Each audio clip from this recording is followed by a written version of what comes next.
Close your eyes and imagine.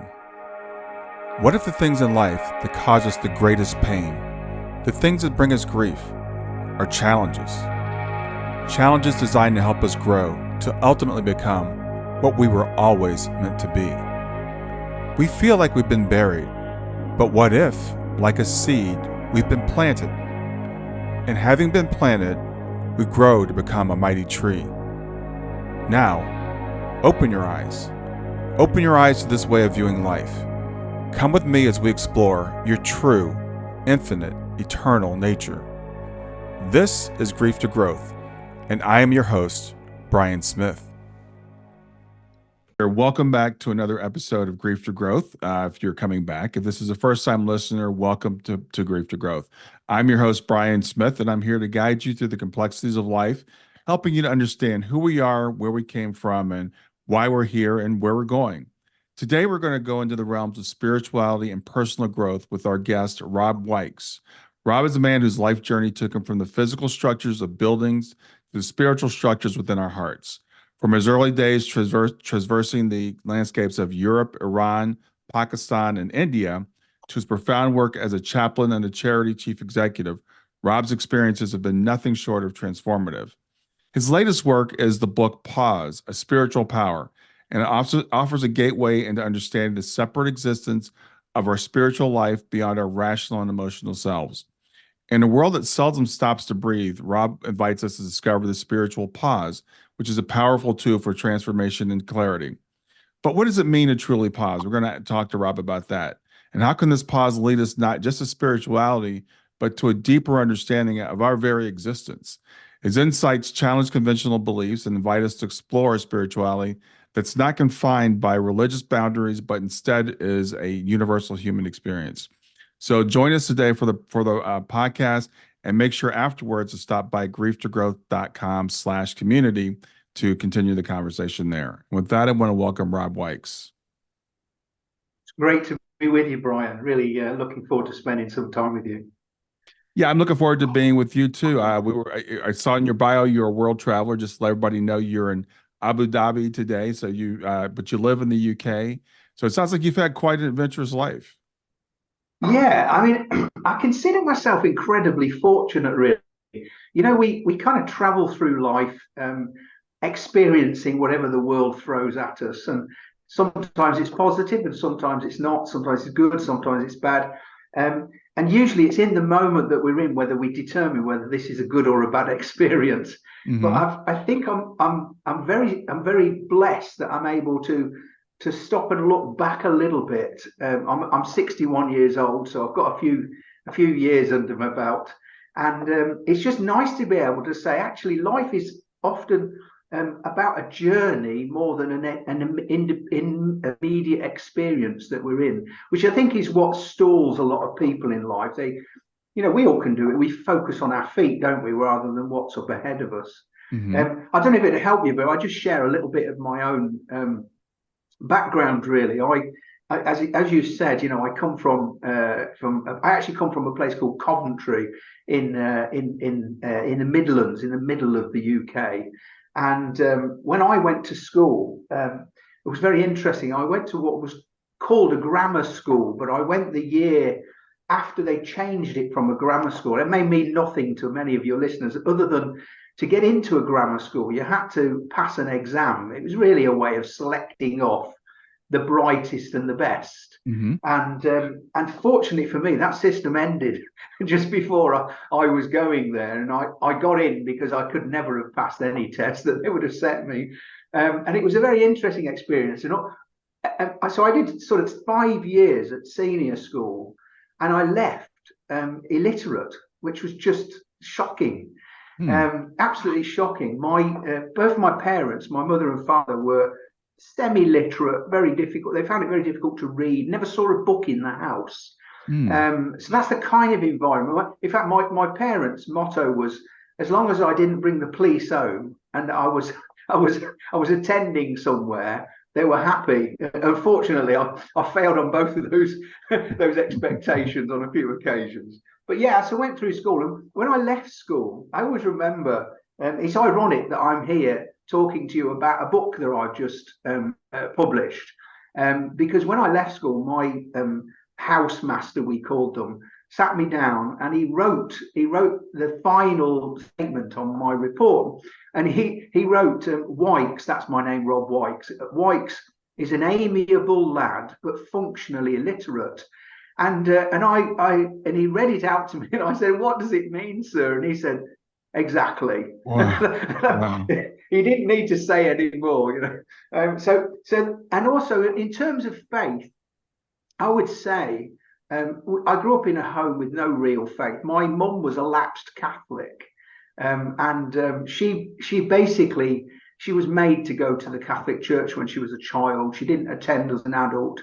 And you know, no slight on the Catholic Church, but my only experience of faith or otherworldliness was that Mary would solve every problem we ever encountered. You know, if you cut your knee, I think Mum would invoke Mary on it. You know, so that was the closest. I think the closest I got to faith, really. And then I had a very brief dalliance, I would say, for 2 or 3 years, where I got involved with some mates who smoked a bit of dope, and I got myself into a right knot, got in trouble with the police a little bit. And fortunately for me, probably at the height of that process of slipping down the slope, I was invited along to a church service, and something that was really odd to me and strange. And it was as a result of my eldest sister that I was invited. And all I can say is I had what's often called a Damascus Road conversion, when you literally are going in one direction and your whole life turns around and you start heading in a new direction. Took me many, many years to understand what really happened. But I would say this, that was the honest first time or authentic moment in my life when I came to recognize there was something beyond me, or something outside of me, that was neither physical or emotional or mental. It wasn't an intellectual understanding. And I think that started me on quite an interesting path. And interestingly, coming on to spend some time with you, Brian, I've listened to a few of your podcasts, and you know, as you have to research, don't you? You know, you never know who you're following, you know. But I've given a lot of thought about this, because one of the elements in my life that's brought me to this space of spirituality was, if you like, a number of deaths, and they're quite poignant in life. One of them, my first ever experience of losing someone was my nan, my mum's mum, and I remember on the day of the funeral, absolutely incapable of going along, and my mum was very upset, and I was 12 years old. But I remember knowing Nan wasn't going to be there, and there was something about me that said, you know what, Nan's not there. Whatever is going on, Nan's somewhere else. So I had this sense of that, and actually throughout my life, I've been very involved in funerals as part of my job, really, and my life, my calling, my ministry, whichever way you want to put it. So, but yeah, I had that experience very early on, which I always link really to this sense when I was in that church, becoming a Christian, you know, being you know, experiencing this spiritual experience. In that, again, it was something that said there's something to us that's a bit more than what we can quite work out or add up or articulate. And it was when I had this great experience of faith that I did another crazy thing. One of the things that's true about me is I do lots of crazy things. My wife, if she came in this room, would tell you that it's quite true. And I thought, okay, I've become a Christian. I'm a different person, and I need to do something. So I went and bought a Bible. And on the way back from buying this Bible in what we called our town centre, I bought a ticket. This is completely random, to Athens. So I'm living in England, in the middle of England. I've been to France twice as a school trip, and now I decide I'm going to go to Athens. So I bought this ticket. It was a one-way ticket, and I won't bore you because I would have you here all day. But that I got to Athens and ended up in India, so work that one out. Wow. And the best way to express it is I found myself drawn towards the East. Hmm. Again, no real experience of the East, but I went into Turkey, and then when I went from Turkey into Iran, I began to encounter people of faith whose faith I didn't understand, whose language I couldn't speak, and yet there was a connection between us. I then went on into Pakistan and I met some beautiful people, spent some time with them, and I ended up living in India for a while. Um, and all of this for me was an introduction to a spirituality that wasn't bound by a specific religion or a specific worldview, Hmm. but that these were human beings, people like you and me, Brian, who are just in a way, normal, average people who recognize there's something extraordinary and not average about us. So yeah, that was, and then I was 12. No, I'm only joking. I was a bit older. I got to my 20s by then. And yeah, that was really I think my introduction to what it must mean to be spiritual. And Hmm. I'm very blessed because I think I learned quite quickly that to be spiritual is not the same as to be religious. And that's quite important.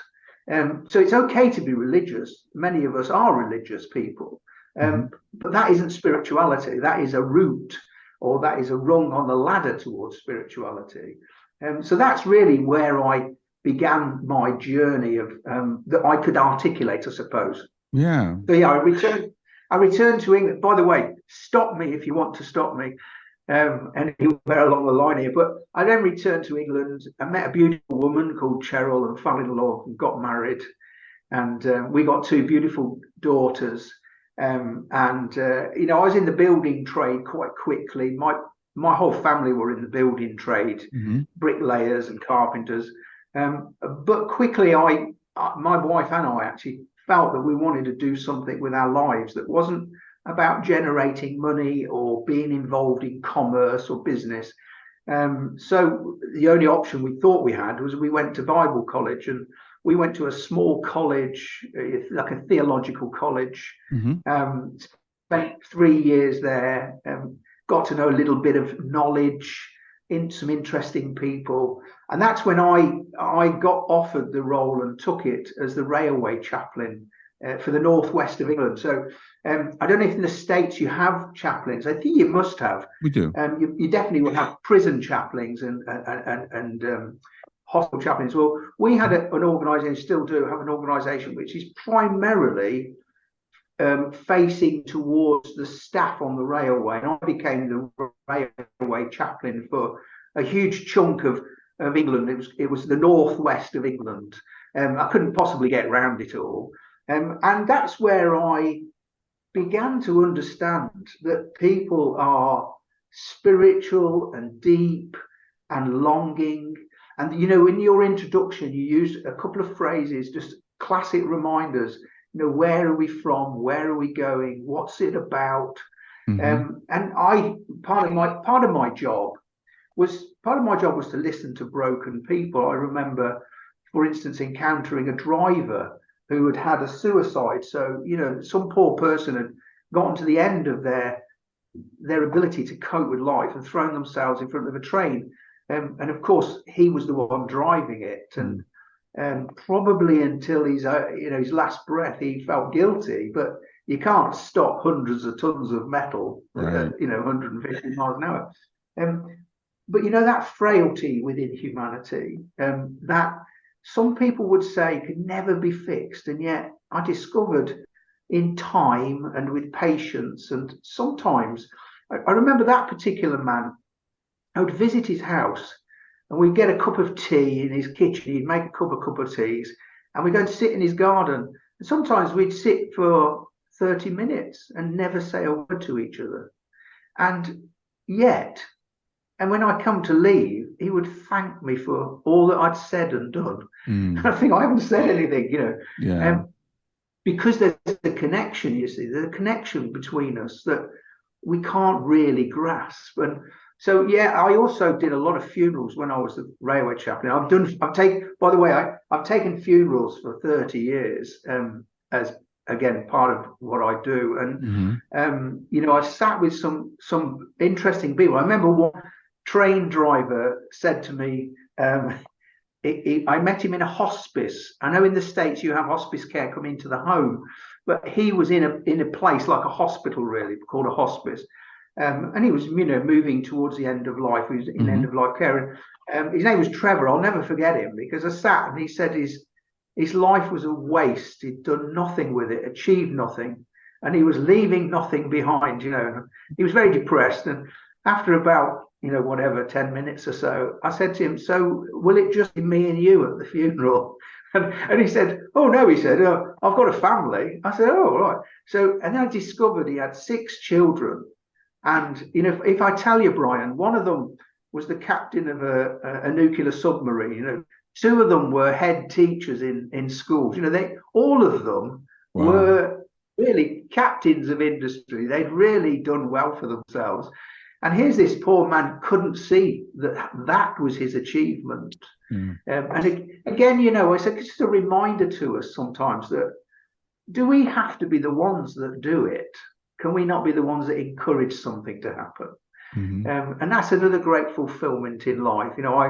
In the charity that I ran, we had a food bank, and I remember, knowing and having to discuss with people that you don't have to hand the food to a hungry person to be part of the journey. You could just buy some and put it in the basket. Right. You could donate some money. You could be part of somebody else's journey.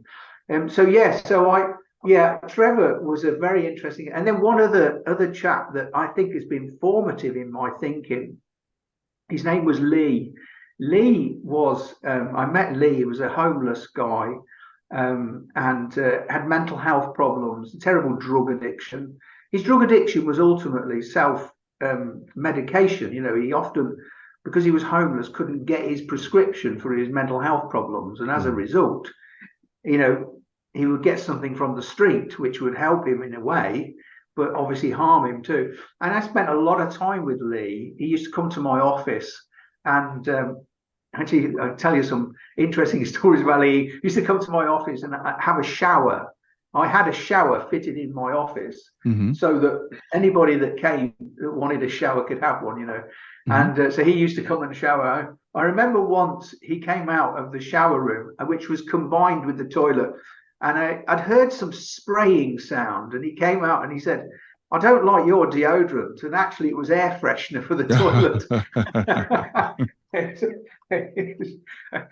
He was a great character, but I always remember that one night he was a hostel and he had to be thrown out. I happened to be there at the time, and I was so gutted, to see this man. It was a very cold night. He got into trouble, and then people running the hostel had asked him to leave, and Mm. he was going to have to sleep on the street that night. And I said to him, "I don't know what to do. I'm so sorry for you, Lee." And he just put his hand on my shoulder, and he said, "You wouldn't last 5 minutes in this world." He said, "I'll be fine. I'll be here in the morning." And there he was in the morning, happy and smiling. He knew how to cope. And Mm. again, that again was a reminder to me. Before I wrote Pause, I'd written another book called It's Not About the Furniture, which was about these people. And it just, again, was a reminder that we all kind of fit in somewhere. And, some of us cope with certain parts of life and some don't. And so whenever I speak about spirituality, I always want us to be sensitive and conscious that if I say spirituality to some people, they immediately think of religion, church, the mosque, the synagogue, the guru. They think of something like that. Whereas other people, if I say spirituality, they might think of planets and reading the stars, Mm. or something new age. When I speak of spirituality and when I speak of pause, and this is what I'm really talking about.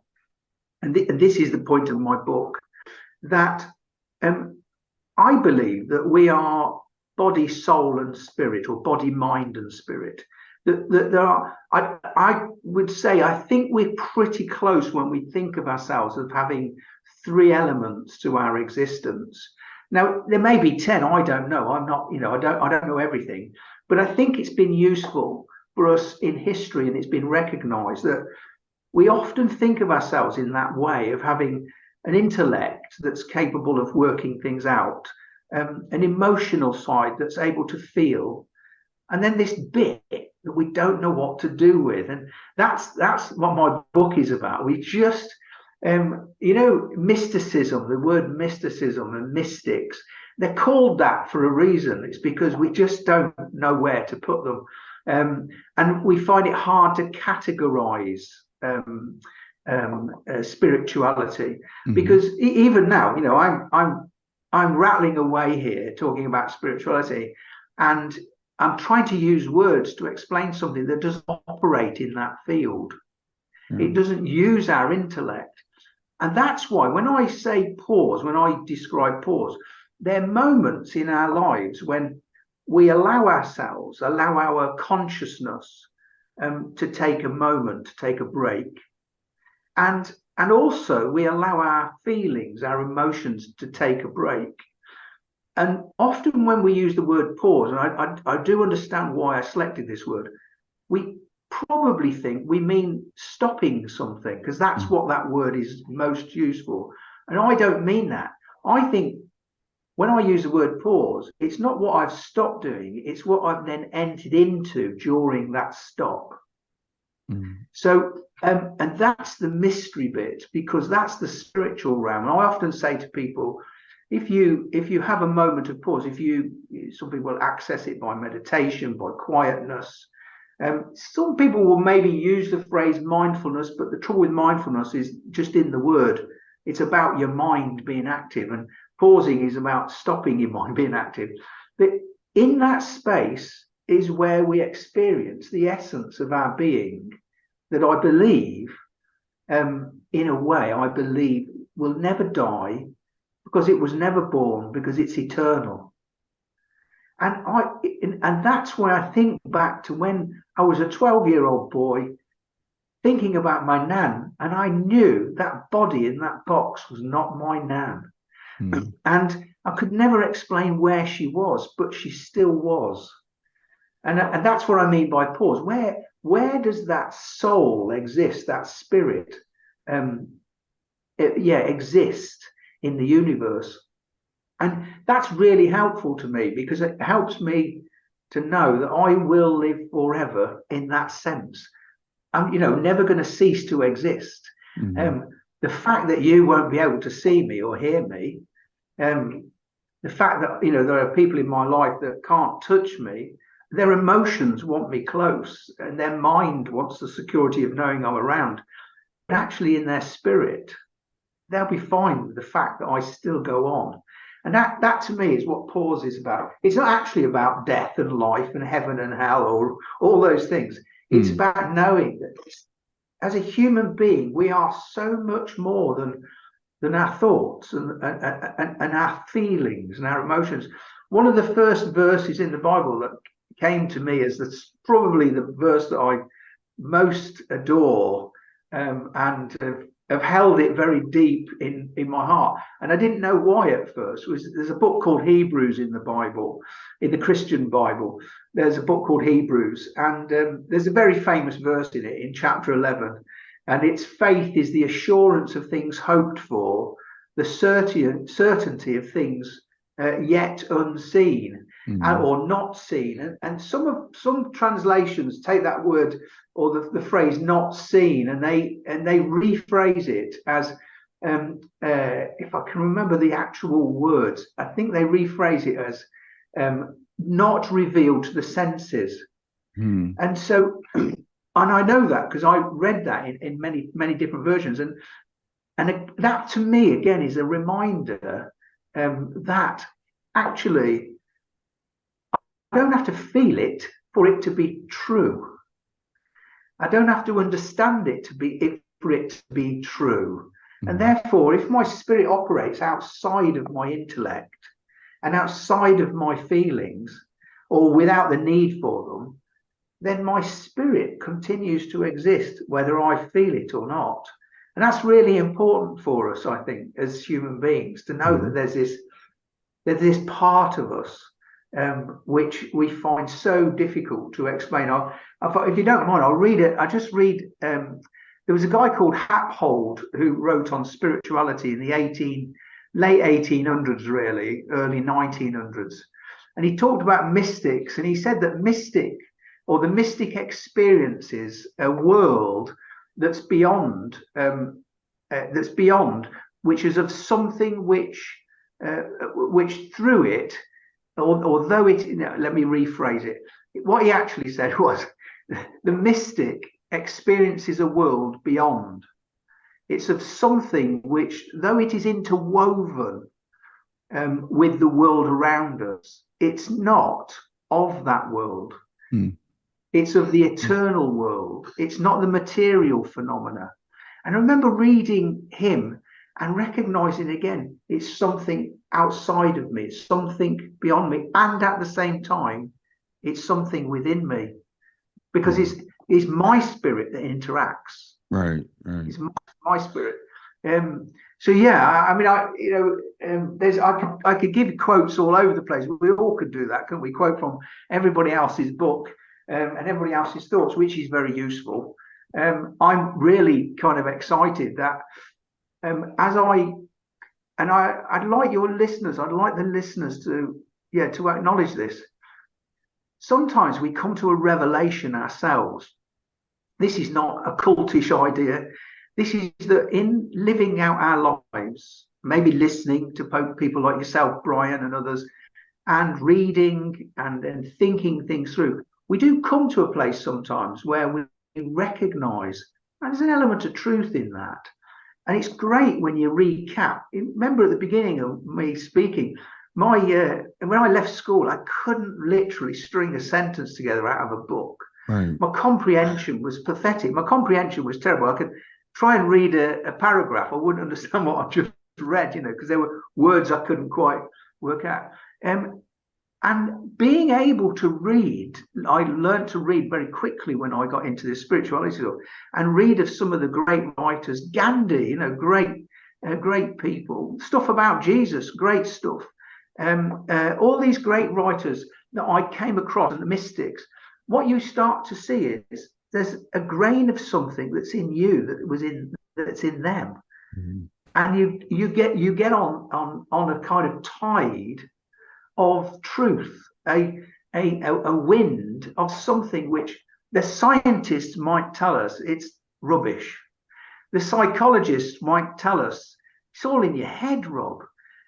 Or somebody else, a counsellor, might say, I think it's just your emotional needs, trying to convince yourself of this. Right. Actually, I don't think that's true.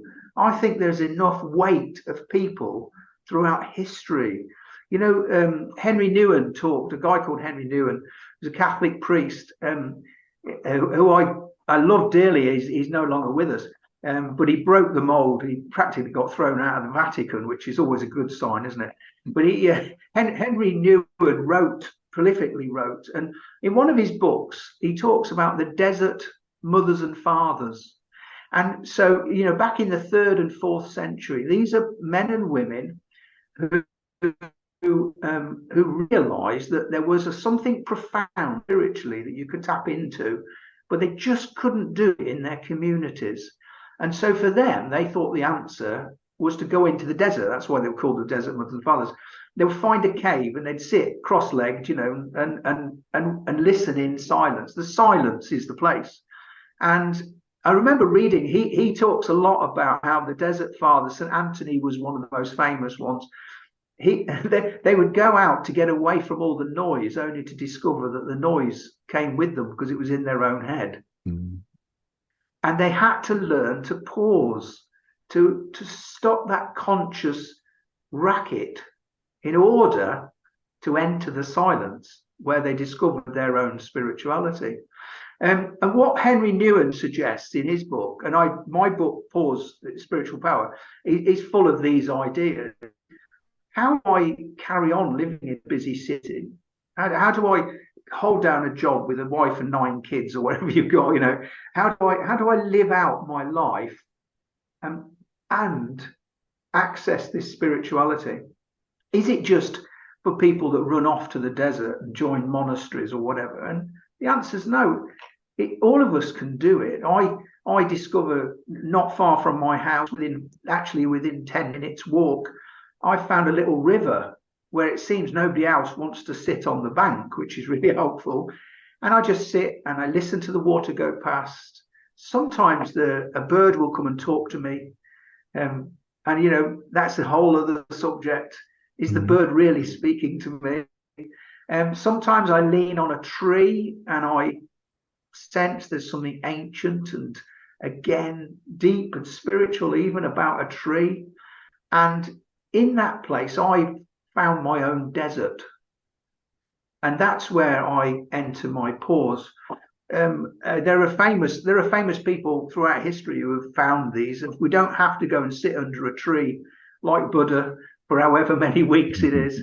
Right. You don't have to go like Jesus did into the desert and starve yourself however many times. There are ways that we can discover moments in our lives when we become acquainted with the spirit within us.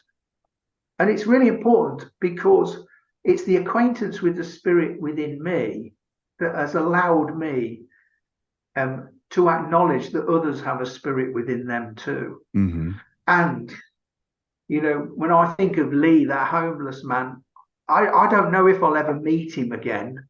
That's one of the great hopes of many religious people, is that they'll meet somebody again. I don't know if I will know I've met him again, but I have no doubt he continues to exist. I just can't see him. That's really important. And again, as a Christian, I'm a Christian. I don't hide that at all. For me, Christianity is a context and a vehicle through which I have discovered my spirituality. And that's not true for everybody. I've got friends that have got faith and no faith. But the most important thing is that discovering the spirit in me has helped me discover what I would describe as God, as some people would say the great spirit, some people say the one, the universe. The more you read, the more you discover we're all kind of chipping away at the same rock. But we often, as human beings, insist on calling it by the name we want to give it. Yeah. That's the sort of I took a funeral last year. As I said, I take many funerals, and I consider it one of the privileges of my life, actually, to be invited to spend that moment in the family's history when they've lost somebody. And but there was one in particular last year that I took, and I sat with the family, and they were absolutely adamant. There's no such thing as an afterlife. When you're dead, you're dead. It's over. It's just flesh and bones. You rot away. That's it. It's all over. And they didn't want any religious words. They didn't want any suggestion there was a God or a heaven or an eternity. All this, and I let them say all these things, and I tried to respect it. But I said, so when at the end, it's quite traditional. Many people have the curtains closed.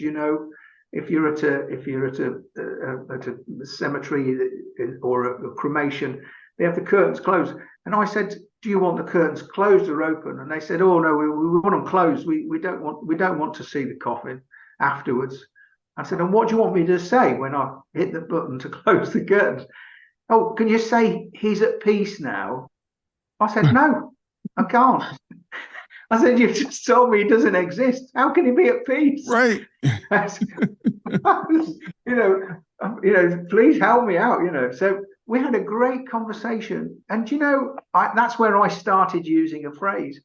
I said, can I just say, call him John for argument's sake, that we're now going to let John go into the mystery beyond our sight, where we may also one day follow. And so I now try and encourage people to think, because you don't have a faith doesn't mean to say there isn't something there. Yeah. I read last week, a quote about a scientist who came to the conclusion that all science is. I've not got no problem with science because we're stuffed without it, but that all science is untrue, because whatever you prove, somebody else disproves it within the next 12 months. You find an atom is this big and you discover it's that big, and so Right. on and so forth. Right. So the thing we can depend on most is do you know that there is something about you that is more than your thoughts and more than your body? Mm-hmm. And most people sitting quietly would accept that. And my encouragement is then let's pause. Let's give. I remember walking to the top of a fairly reasonable size hill, wasn't a mountain, with my wife, and we stopped at the top and we looked out over a beautiful vista. We lived in a place called Yorkshire. If you ever visit the UK, Yorkshire is a great place to go. And she stopped and took a breath, and I'll never forget it, because she says, "This does for my soul what a good meal does for my belly." And I thought, Yeah. yes. How do we feed our spirit? Yeah. I like We're that. very apt at feeding our mind and feeding our body, but how do we feed our spirit? Yeah. Yeah. Rob, I do have a few questions for you. Yes, please do. You mentioned your let's call it a conversion experience, that experience you had in the church with your sister. You called it a road to Damascus type of experience. What happened there? Oh, yes, sorry, yeah. So I don't know if you're familiar. It's very religious language, but it's so in the Bible, Oh, I know the road to the Damascus. I mean, what happened story. with you? Oh, yeah, sorry, yeah, okay, yeah. I wasn't sure if you knew the context. So yeah, what happened was, you've got to remember, I'm a 20-year-old guy. I've got an offence for the illegal possession of a controlled substance, so drugs. I've been hanging out with crooks for the best part of 3 years, and I've never darkened the door of a church. I never went to Sunday school. I wouldn't even know if I was to go in a church. It would be to pinch the collection plate probably, Mm-hmm. Mm-hmm. or get the lead off the roof, which we commonly do over it. And so anyway, yeah, she invited me to this service, and I went along because I'd been feeling, leading up to that, I'd been feeling rotten. I began. So in the church, we might use the phrase convicted. I'd started to feel rotten about what I was doing, and I wasn't doing good things. I admit that I was doing bad things. Mm-hmm. And I sat in this church. They were nuts. It was a Pentecostal charismatic type Oh, church. wow. Okay. So there was lots of very, very lively singing and I all grew up sorts going on. Pentecostal, so I understand. There you go. So they were Yeah. speaking in tongues. So I Oh, was wow. convinced they were on Okay. acid. So they'd gone for it. It was great. Well, I'm saying it's great now, but at the time I was thinking this is the weirdest people I've ever met.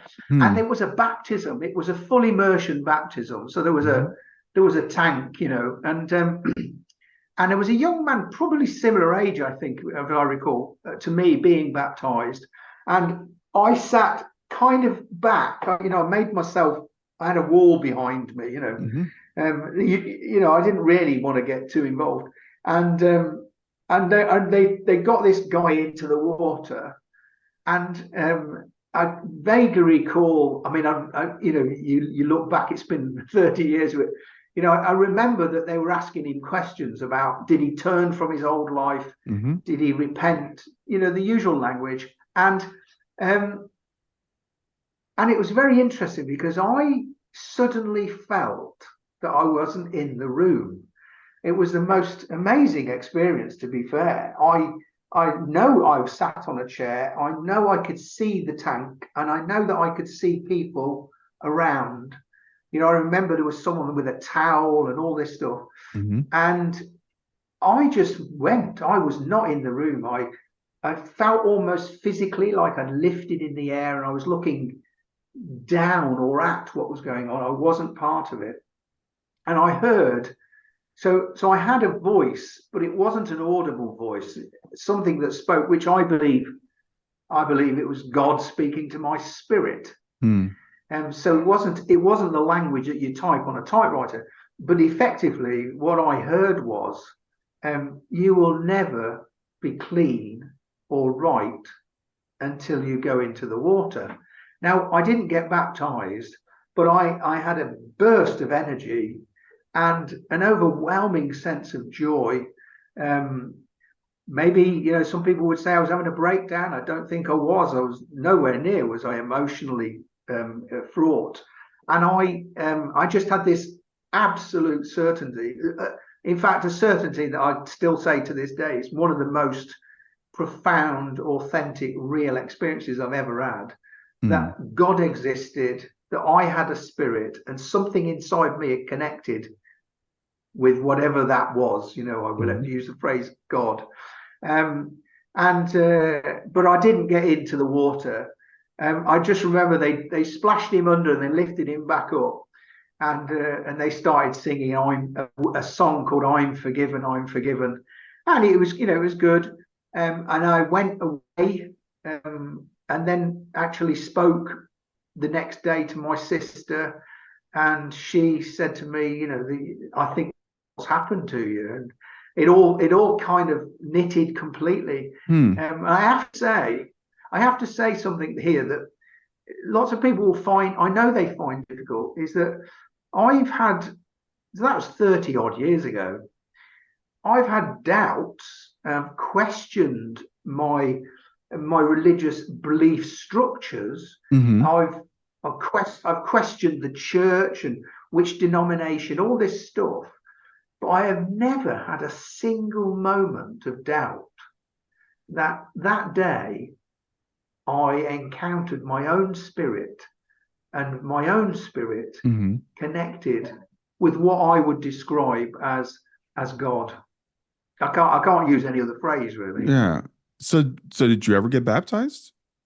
Oh, I did. Yes, yeah, I did. Yeah, I Okay. actually got baptized in India. Uh, So and and the because Christianity? Oh, yeah. So Okay. so so I mean, again, that could be a whole new show. But so I went on my journey across the Right. world. Right. When I got to India, I went to a place. Well, I went to a group called YWAM, Youth with a Mission, actually founded by a group of Americans. So they were an evangelical Christian outreach, Okay. and they had a house in Dilaram House, it was called, in New Delhi. And I lived with them, and I did a bit of training with them. Actually, I was very fortunate. Got to know some great Christian people, and yeah, I got baptized in a swimming pool in New Delhi, Hmm. with a load of other people. Hmm. That was special. It was very special to get baptized in a country, really in a country that wasn't a Christian country. Yeah, that's It's why I was a little fascinating. confused when you said in India. Yes, Yeah. yes, yeah. Yeah. So, So oh, absolutely, yeah. so you were raised, we'll say nominally Catholic. Your mother has some Catholicism in her background, but you said you hadn't gone to a church, and you go, for people that don't know Pentecostal or apostolic, those, if you're going to go into a church service that's going to like blow your mind, that's where you go. You said people speaking Yes. in tongues, full immersion baptism. I grew up in all that. Um, but you also were going these other places and seeing other religions. What is it about Christianity in particular that draws you?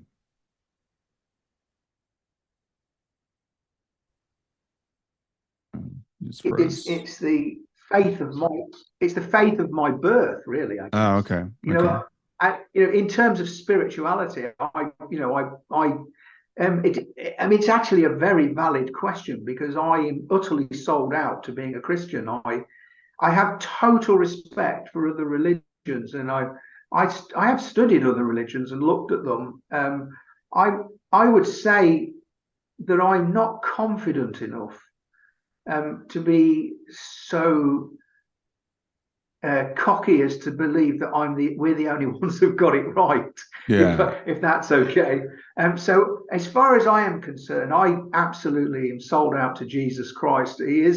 Jesus Christ is, for me, God's representative, and his life and ministry and the things Jesus taught, those are the things that guide me, that inspire me. But I see very much. In fact, I do talk about this in the book.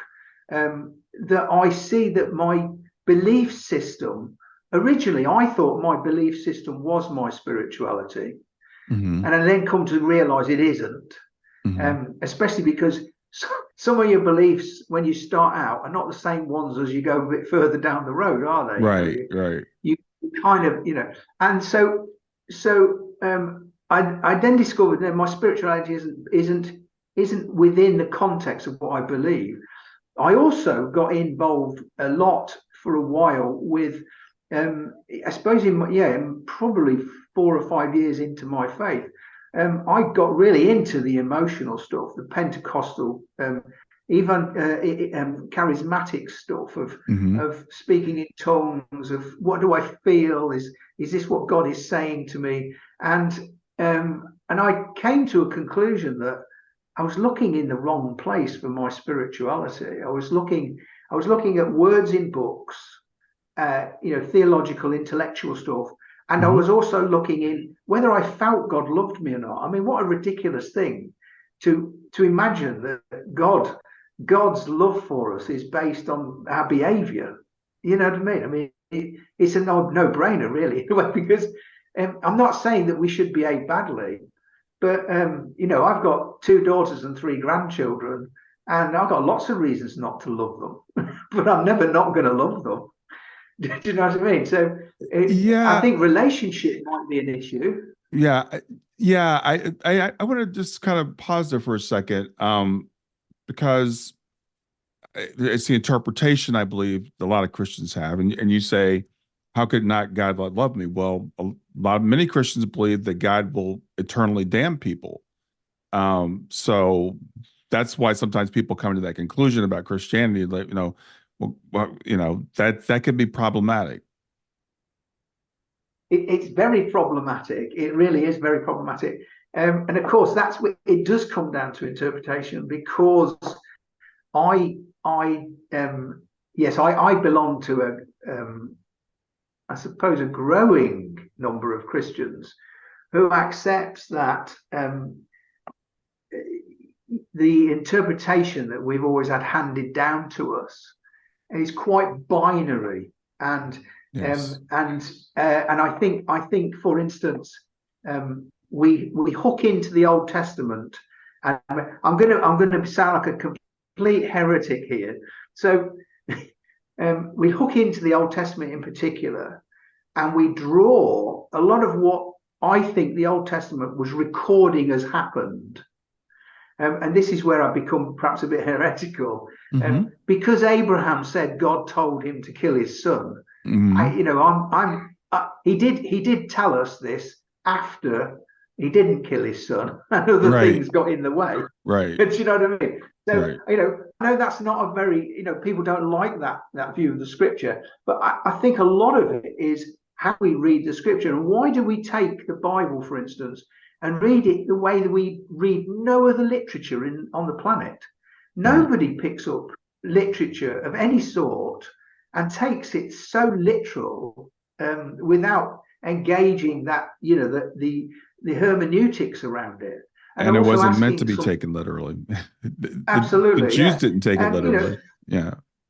I don't think so. And so for me, I think I look at the weight of the message of the Bible. Okay. And I look at the weight of the message of Jesus. And Jesus was very much about love and acceptance and forgiveness. Yeah. And when we then get into heaven and hell, and will God eternally damn somebody, they're very difficult conversations to have, because what we're asking is, there's a loving God who's so loved us that he would give everything he possibly had up, which was his son, in order to because we don't say the right words, we don't go to the right buildings. We happen to be born in the wrong country. Hmm. So I spent a lot of time around Christians that would say, for instance, that you could be born in the middle of the desert. God would send somebody to tell you about Jesus. And I'm thinking, why does he need to send anybody? Jesus has already done it. Right. Interestingly, one of the other books that I'm working on is, if Jesus has completed it, what is there left to do? Why do we need to do anything other than enjoy? Yeah, You know, right. Well, I and was raised in Pentecostalism, apostolic church, evangelical, because it's become evangelical now. And a lot of Christians actually evolve out of Christianity because people believe these things. And I remember when I was going through my crisis, because I'm like, after I had my children, even my first daughter, and I was like, if God loves me nearly as much as I love her, and he supposedly loves me infinitely more, there can be no hell, because I would never condemn any of my children to eternal torment. I might be angry with them, but I would never do that.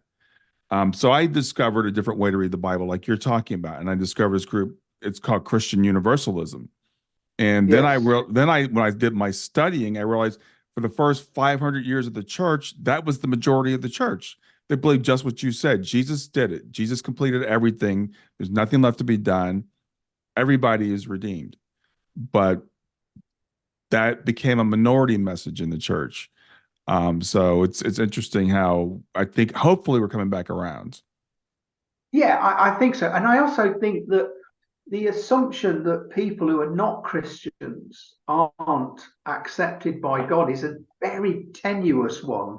Yeah. Because very often, if you say God doesn't accept somebody because they're not a Christian, however, what if their life measures up to all those values that we're all holding as Christians? Right. Right. It's very, very difficult. And actually, to be fair, I'm sure you're the same.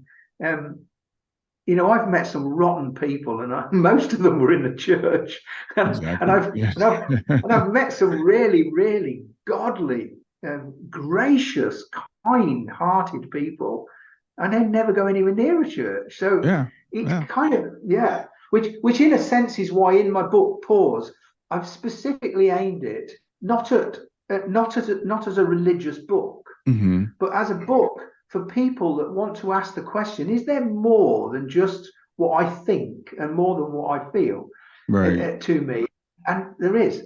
And in fact, one of the premises of the book is that, and again, I believe this, I think it's in the scripture, any that everybody, it says in the scripture, and I'm trying to quote a verse and I can't remember where it is, I think it's Job, but the spirit of man, I think it's in the Psalms actually, goes back to God.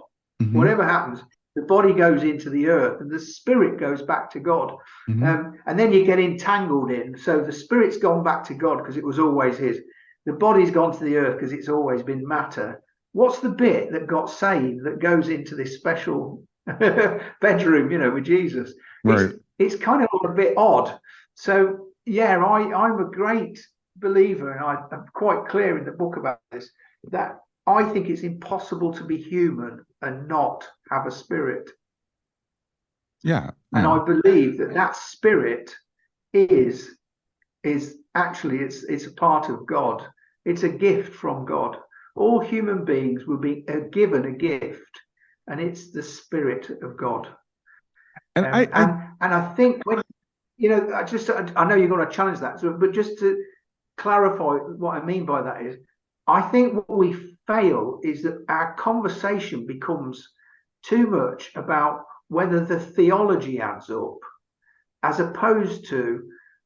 I remember very early on as a preacher listening to somebody in a reformed church, and I then spoke in that church Mhm. a few months after this chat.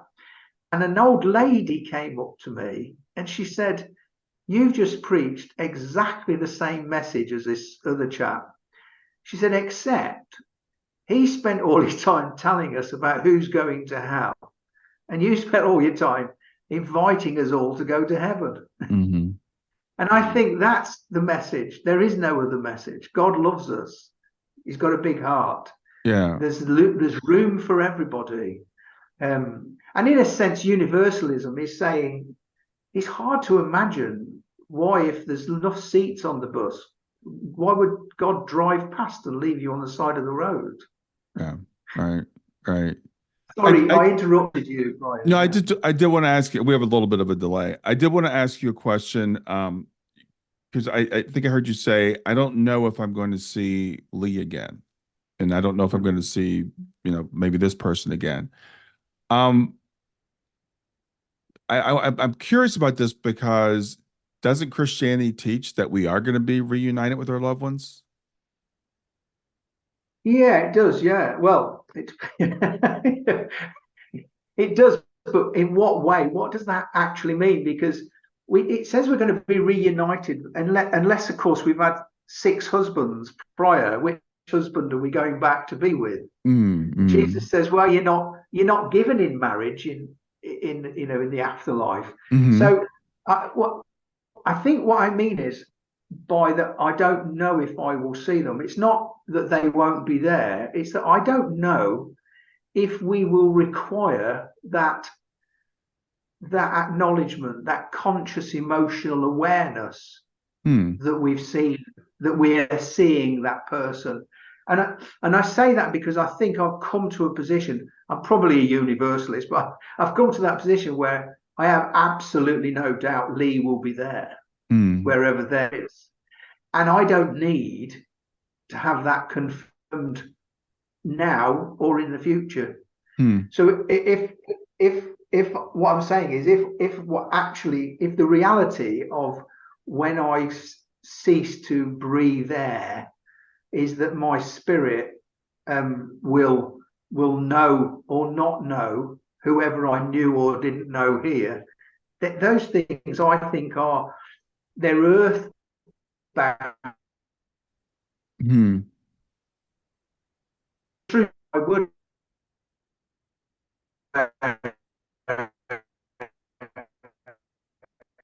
So, and I'm going to see all my friends. Yeah. I don't need to. I think the fact that God loves them, they're in His hands. I think we've got a bit of an unstable internet going on, aren't we? Yeah, a little bit. You kind of froze up there. So, when you say the spirit goes back to God, let's talk about you. I think you said body, mind, and spirit is who we are. Yeah. Are these three separate things? I mean, obviously the body is a separate thing, but spirit, mind separate or Well, again, these are all my own thoughts, and they're very sure. philosophical. But I can't see any reason for our existence other than that our spirit is gaining personality. Okay. So back to your other question, which is quite apposite, really, is that, so I think that at the beginning of my journey, um, as a baby when I was born, um, but the gift of God was that He gave me a spirit, which is Rob's spirit, Hmm. and however long I exist in this format, that spirit, he's gaining some kind of personality, some kind of, yeah, personality. And Hmm. so, yes, when that spirit returns to God, I don't believe there's a separation between, here's the spirit, he puts it back in his spirit box, and then takes this Rob guy and says, well, you were a bit of a terror. I'm afraid you're going with the goats. I just Right. don't get that. Right. Right. So the answer to your question is, I don't believe the body, mind, and spirit are actually separate things, Mm.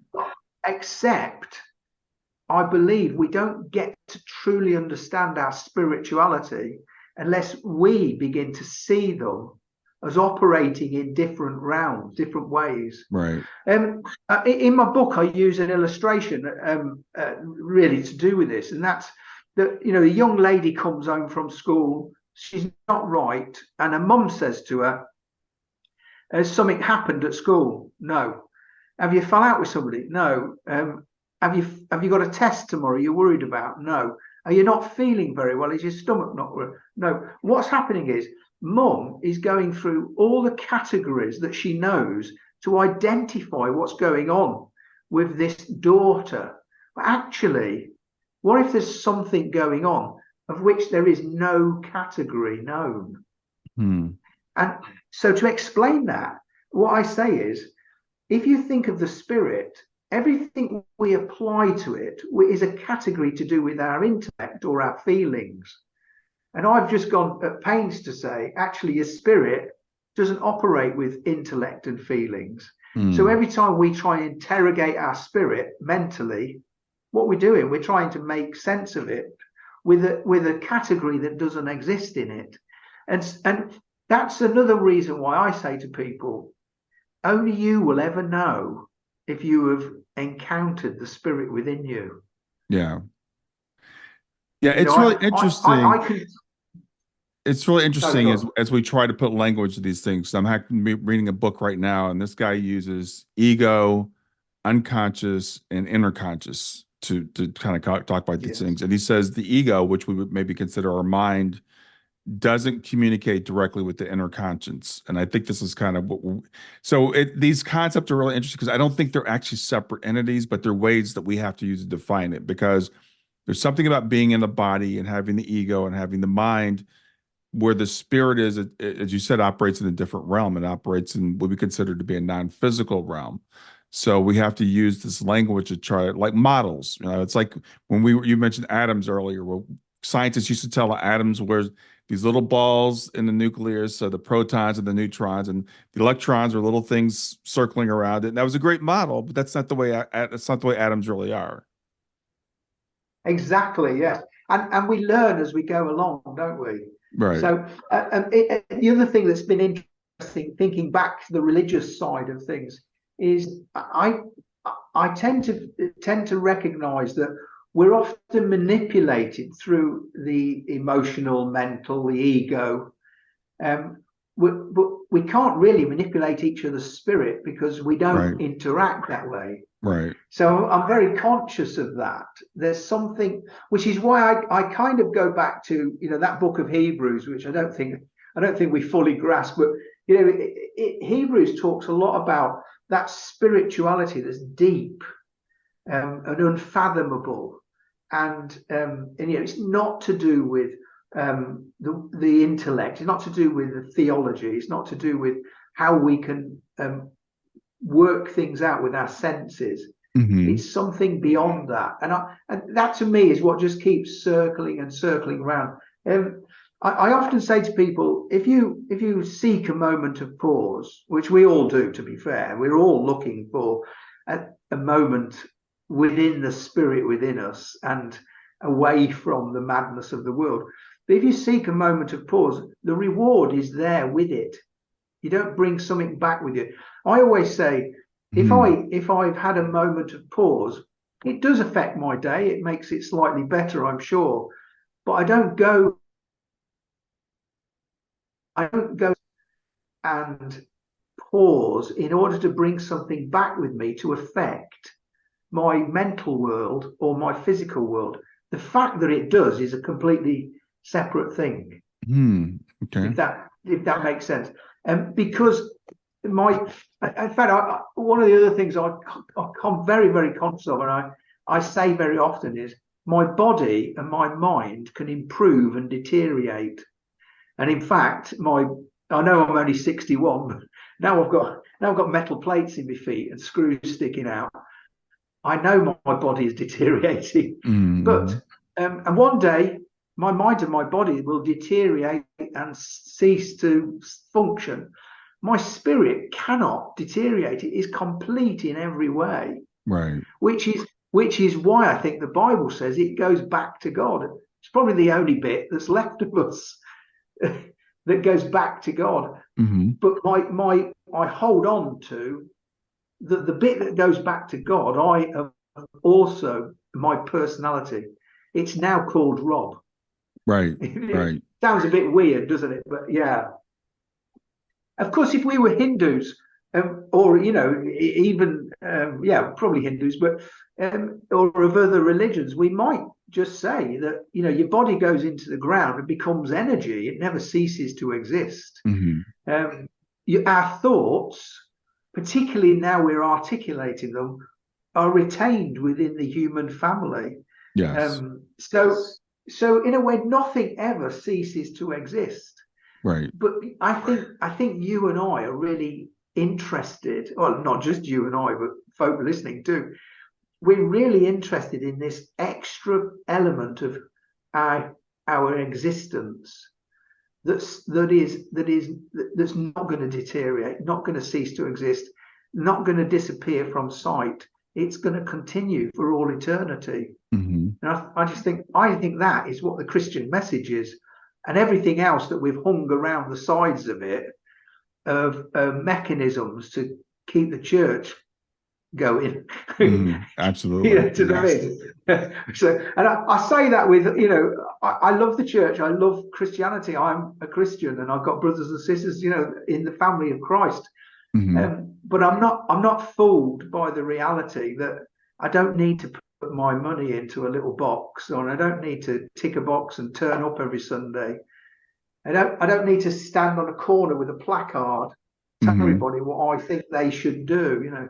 One of the key things that I think I came to myself was that if we truly believe that God is an all powerful, unsurpassable being, whose will can't be usurped, then can we not trust God with a few people Yeah. to work things out?